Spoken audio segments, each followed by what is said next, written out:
안녕하세요. 노동법 실무 이번 시간에는 스트레스로 인한 업무상 재해에 대해서 보도록 하겠습니다. 산재 쪽을 잘 알면 뭐 변호사든 노무사든 노동법 쪽 관련된 일을 하시는 분들 입장에서는 일단 금액 자체가 크잖아요. 그래서 산재 쪽을 많이 하고 그쪽의 전문가일수록 이렇게 큰 사건을 맡을 수 있는 기회는 더 많죠. 근데 내용이 좀 많이 어렵죠. 근데 어려운 만큼 좀 뭐랄까 좀 특화된 자기 영역을 구축할 수 있는 그런 부분이기도 합니다. 어쨌든 자, 스트레스로 인한 업무상 재해에 대해서 보도록 하겠습니다. 박정택 김현장 변호사께서 월간 노동법률 2015년 11월호에 쓰셨던 글을 가지고 설명을 드릴게요. 빨리 이게 작업이 빨리빨리 돼가지고 빨리빨리 올려야 이게 밀린 내용들을 다 올릴 텐데 저도 지금 여러 개가 쌓여 있어서 마음이 좀 급합니다. 자, 아마 이 글 쓸 때 저도 작년에 기사를 봤던 기억이 나는데 LG였나? 어디였나? 아무튼 그 대기업 임원이 아마 경력으로 이렇게 들어왔던 임원이었던 것 같은데 학벌도 좋으신 분이 아파트 옥상에서 투신 자살을 했어요. 근데 그것이 이제 법원에서 업무상 재해라고 판단을 했죠. 근데 이제 그 판단 근거는 실적 압박 그리고 과중한 업무 이런 걸로 인해서 받았던 스트레스가 자살에 상당 부분 영향을 미쳤다고 이제 판단을 했던 거죠.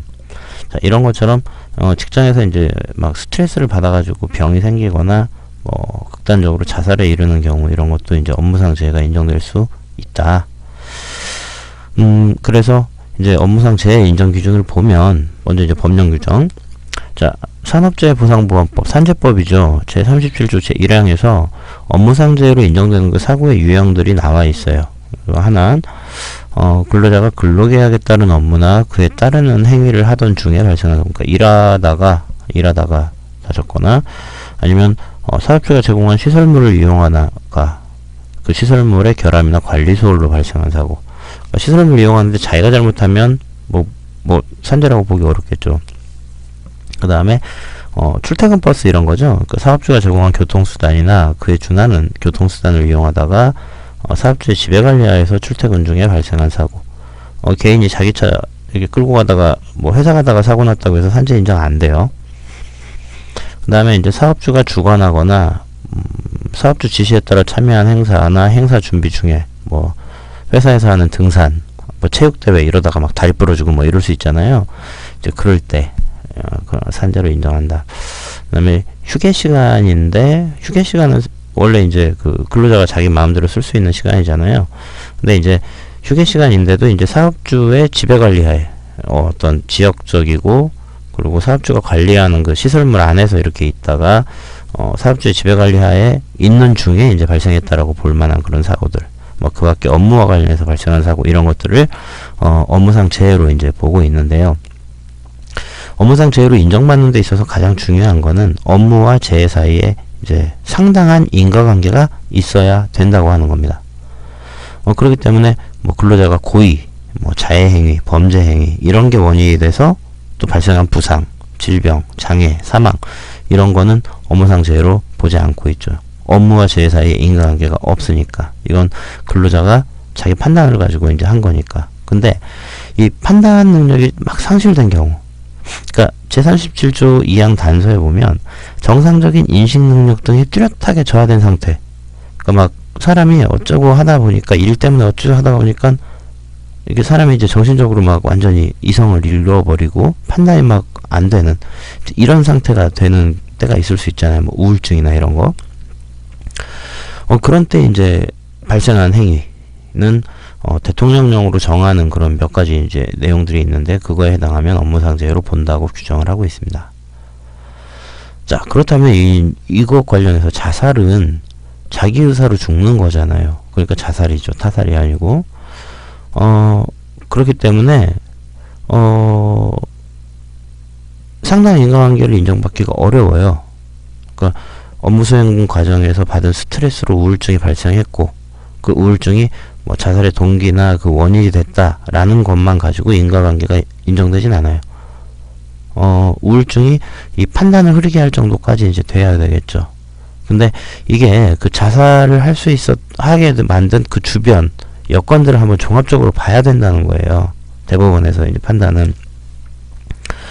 그래서 자살자의 나이와 성향이나 직위, 뭐 업무로 인한 스트레스가 자살자에게 준 긴장감, 중압감의 정도, 그 기간이 얼마나 오래됐는지, 그 다음에 자살자의 뭐 신체적, 정신적 주변 상황, 뭐 우울증이 발병됐고, 그리고 자살이 이루어진 시기, 그거에 이제 연관성을 보려고 하는 거겠죠.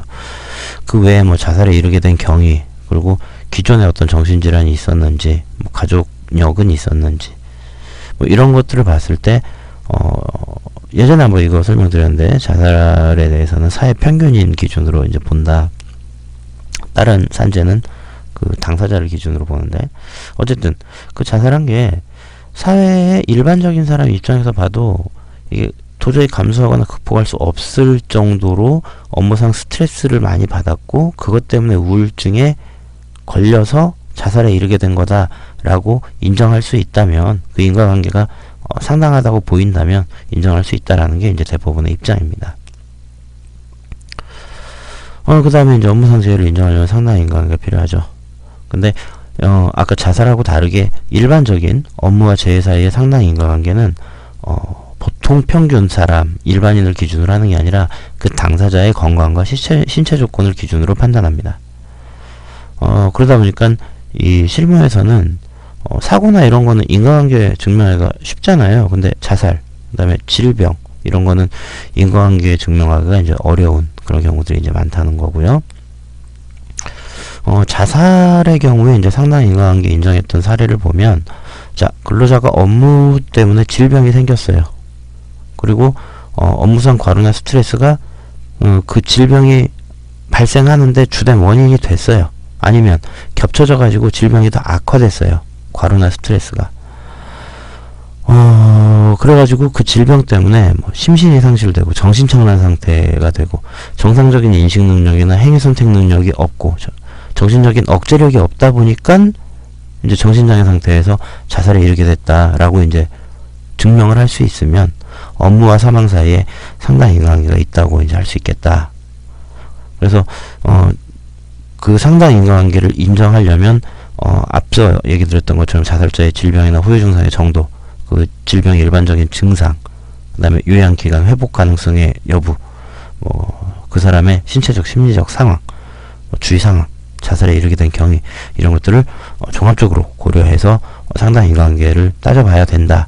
그것이 이제 판단 기준이다라고 요 두 가지 다요. 요 앞에 전체를 대법원 판례에서 이제 언급한 바가 있죠. 2011년 판례에서. 그래서 이제 보면 인정 사례가 이제 화학비료 공장에서 이제 생산 일을 하다가 중간 관리자가 됐어요. 그래서 그 부서 작업 진행을 위한 전체적인 조율 업무를 하다 보니까 이놈 저놈 만나면서 막 이 얘기 듣고 저 얘기 듣고 이러니까 이제 조율하는 게 이제 스트레스를 많이 받겠죠. 그래서 연일 야근을 하다가 투신해서 사망했어요. 이거에 대해서 이제 법원은 해당 근로자가 자살 직전에 극심한 업무상 스트레스와 정신적 고통으로 우울 증세가 악화됐고, 그래서 그 우울 증세가 악화된 것 때문에 정상적인 인식 능력이나 행위 선택 능력, 정신적 억제력이 현저하게 저하돼서 합리적인 판단을 기대할 수 없는 그런 상황까지 이르렀다. 그래서 그렇게 이르게 되면서 자살까지 간 것이다라고 충분히 판단할 수 있겠다. 그래서 상당 인과관계가 인정된다라고 이제 판단한 게 있었고요. 처음에 말씀드렸던 그 대기업 임원의 자살 사건에서도 서울행정법원에서는 그 당사자가 그 회사 안에서 시기, 질투, 실적 압박 이런 거에 시달리면서 그러다 보니까 이 업무로 인한 스트레스가 그 사람한테 뭐 긴장감, 중압감에 이제 준 정도나 시간, 그 당사자의 어떤 신체 정신적 상황, 그 사람의 주변 상황, 그리고 회사 내에서 좌절감과 무기력을 느끼면서 지낸 기간, 이 사람이 아마 프로젝트 실패하고 하면서 뭐 좌천도 당하고 뭐 이런 기간들이 있었거든요.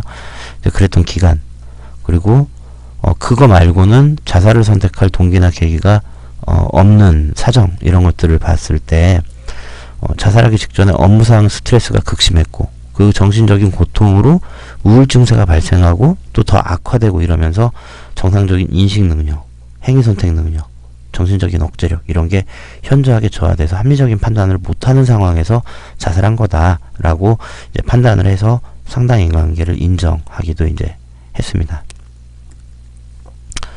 자, 그 다음에 이제 마지막으로 이제 이 과로나 스트레스의 경우에는 어떤가? 한 세 가지 정도가 문제가 돼요. 그러니까 과로가 근로자의 어떤 그 기초 질병 이런 것들을 유발시키거나 아니면 이제 원래 가지고 있던 거를 악화시켜 가지고 신체 장애가 되든 아니면 사망에 이르게 됐다라고 하면 이 업무의 과중은 어느 정도여야 되느냐, 그리고 업무 과중의 판단은 누구를 기준으로 하는 거냐, 당사자냐, 사회 평균이냐. 그 다음에 기존에 이제 그 과로가 그 사람이 가지고 있는 기초 질병을 악화시키는 건 어느 정도 악화를 시켜야 인정을 해줄 거냐, 이제 이런 것들이 문제가 된다는 거죠. 그래서 앞서 이제 1번하고 2번 문제에 대해서 법원은 그 당사자의 건강과 신체 조건을 기준으로 판단한다. 이건 지금까지의 판결이 다 그래요. 그래서 예를 들은 게 이제 기관지 천식을 가진 그 고등학교 미술교사가 있는데 교내 사생대회하고 전시회 준비 업무를 하면서 이제 뭐 몸도 힘들어지고 정신 스트레스도 받았겠죠. 근데 그게 일반 평균인으로 봤을 때는 그렇게 어려운 일이라고 보여지진 않지만 그 당사자한테 이제 어려운 일이었을 거다. 그래서 이제 그러다가 호흡 부전증으로 이제 사망했어요. 그랬을 때 그 기준을 그 교사의 건강과 신체 조건을 기준으로 판단을 해서 기관지 전식이 일반적인 그 기관지 전식이 진행되는 그 악화되는 속도 이상으로 급속히 악화돼서 사망했다라고 이제 판단을 한 거죠. 그래서 이처럼 기초질이나 그 기존에 질병이 있는 근로자에 대해서는 건강한 일반 근로자에 비해서 기준을 완화해서 해석하는 거예요. 일반 사람 기준으로 보는 게 아니라 그 당사자 기준으로 본다라는 거고요. 그 다음에 이제 마지막으로 이제 세 번째 요거죠. 그 과로가 기존의 질병, 기초질환을 악화시키는 정도가 어느 정도여야 인정할 건데 라고 하는 부분에 대해서는 자, 기초질환이 있다고 하더라도 이 과로가 기초질환의 이 자연적인 진행되는 속도 이상으로 악화를 시켰다라고 볼 수 있다면 상당 인과관계가 있다고 판단을 하겠다라는 게 이제 대법원의 입장이라고 보면 돼요. 그런 문구가 있죠. 평소에 정상적인 근무가 가능한 기초질환이나 기존 질병이 있었는데 직무 과중, 그러니까 과로나 이런 게 원인이 돼서 자연적인 진행 속도 이상으로 급격히 악화된 경우에도 과로나 스트레스와 근로자의 사망 사이에 상당 인과관계가 있다고 판단한다 라는 게 이제 2004년 대법원 판결이었죠.